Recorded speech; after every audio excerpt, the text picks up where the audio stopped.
Hey foodies, welcome back to my YouTube channel. Today we're going to be making chicken shawarma. This shawarma, it blew my mind away. So please, if you haven't subscribed, subscribe to my YouTube channel and let's get cooking.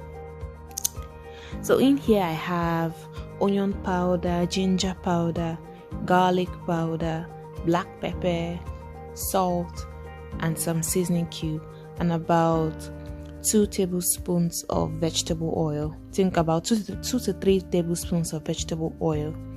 And now you just combine all of that together and then you transfer it into the chicken. Once that is done, you cover it and then leave it in the fridge. Allow it to marinate for at least an hour before frying.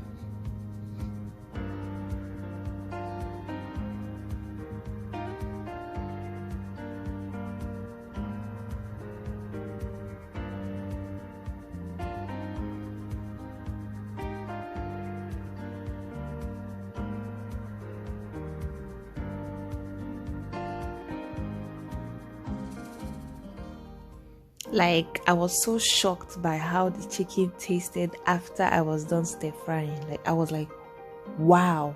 Like, if I wasn't creating recipe, like, I'm telling you, I would have just eaten the chicken and just left the shawarma for another day. Like, that was how yummy this chicken was.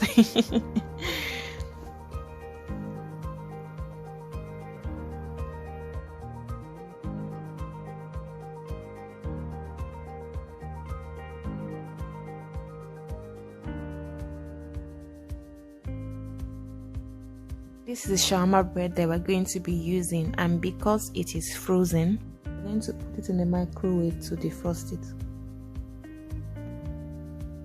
Just in case I didn't mention the quantities, all is going to be available in the description box below, so do not worry, the whole measurement is going to be available in the description box. So now we just add our ketchup and some mayonnaise.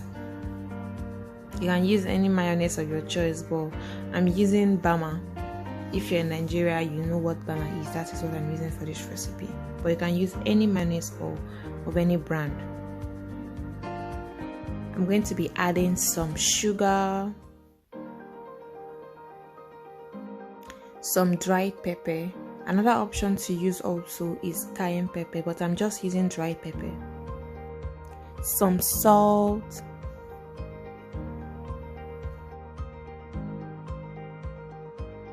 I'm going to be using some water to get the consistency that I'm looking for.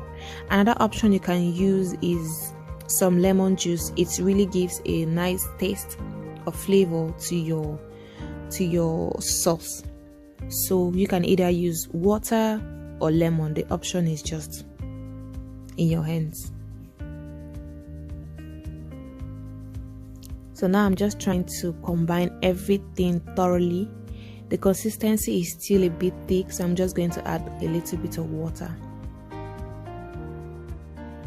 So now in a heated pan, we're going to bring that meat that we seasoned and allowed to marinate. We're going to be bringing that now. So I'm trying to use a spatula to remove all those seasonings. I don't want to waste any at all because it is going to make your meat very, very, very tasty, I'm telling you. So depending on how chunky your meat is, that depends on how long you leave it on the fire. So you make sure you are stirring it consistently to allow the meat to evenly cook.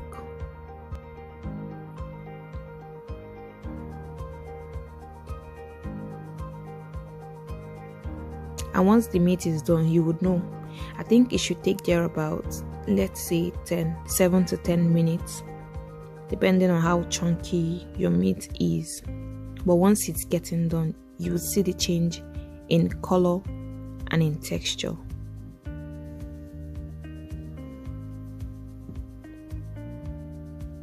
In the same pan, I'm going to add some sausages.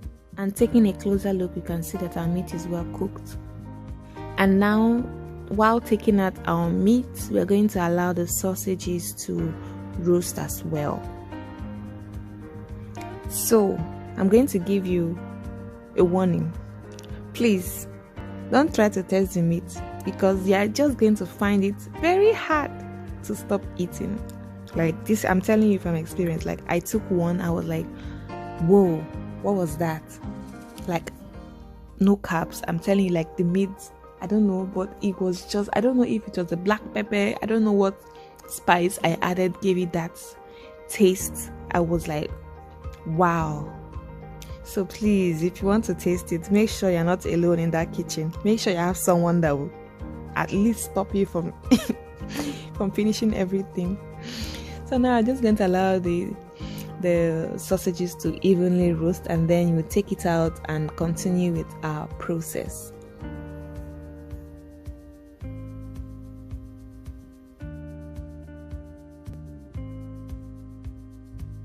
And now that we are done roasting our sausages, we are going to take them off from the heat.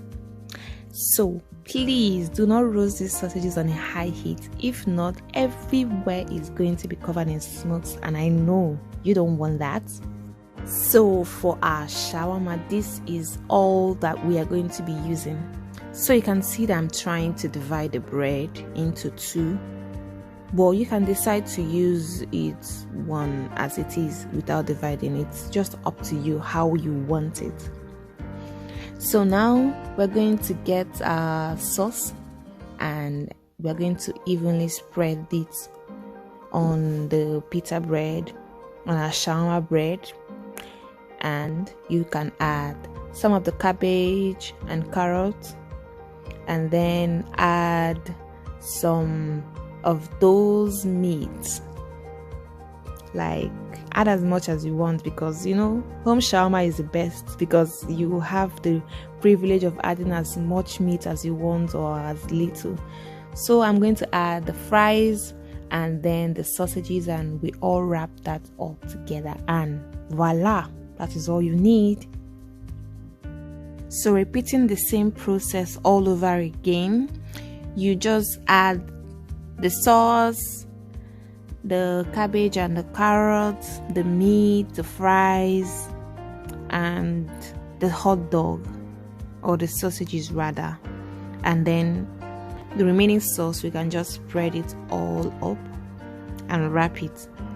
And like the shawarma is just very easy to make, and it is just something that you can just say, okay, you do that and you do some Netflix and chill with the shawarma, or you have some friends over, you can invite in the house, and this is a very nice option you can make for them. And I'm telling you that they will love it.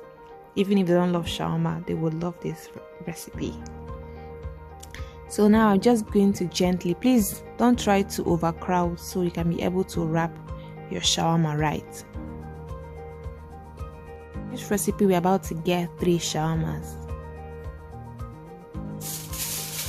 So we're going to keep the ones that we're going to be eating later. We're going to wrap that up in a foil, and then you leave it in the fridge, and whenever you want to eat it, you can just bring it out and warm it up on a pan.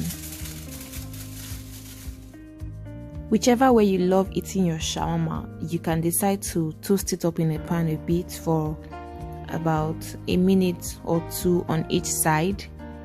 You can decide to eat it just as it is, but for me, I love to toast it to get that crunchy shawarma bread.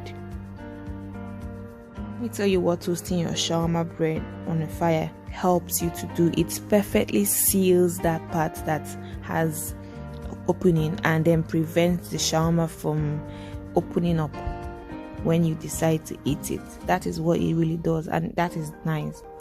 I was trying to do just born to remove the shawarma from the fire, and I didn't expect that heat. Please don't do that at all. So I really hope you all enjoyed this recipe. So I'm just going to cut it and show you how the inside looks like. Like you can see, it is very yummy. You see that one I cut the first time? You can see that there's a difference in the cut in this one. Like I ate that one and then had to come back to continue with the with the filming. So thanks so much for watching. Don't forget to subscribe, share with a friend, and always come back for more. Bye.